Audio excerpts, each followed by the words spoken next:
ನನಗೆ ಜೀವನ ಸಾಕಾಗಿದೆ ಅಂತ ಗೆಳೆಯನಿಗೆ ಮೆಸೇಜ್ ಮಾಡಿಟ್ಟು ಬಳಿಕ ಮೊಬೈಲ್ ಸ್ವಿಚ್ ಆಫ್ ಮಾಡಿ ಯುವತಿಯೋರ್ವಳು ಕೆರೆಗೆ ಹಾರಿ ಜೀವಂತ್ಯಗೊಳಿಸಿದ ಘಟನೆ ಬೆಂಗಳೂರಿನಲ್ಲಿ ನಡೆದಿದೆ. 70 ವರ್ಷದ ತೇಜು ಆತ್ಮಹತ್ಯೆಗೆ ಶರಣಾದ ಯುವತಿ.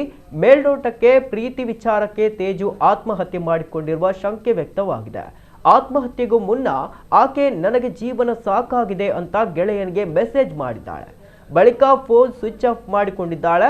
ನಂತರ ಸ್ಯಾಂಕಿ ಕೆರೆ ಬಳಿ ಬಂದಿದ್ದ ತೇಜು ಕೆರೆಗೆ ಹಾರಿ ಆತ್ಮಹತ್ಯೆಗೆ ಶರಣಾಗಿದ್ದಾಳೆ. ಸ್ಥಳಕ್ಕೆ ಭೇಟಿ ನೀಡಿದ ಪೊಲೀಸರು ಮೃತದೇಹವನ್ನ ಹೊರಗೆ ತೆಗೆದಿದ್ದಾರೆ.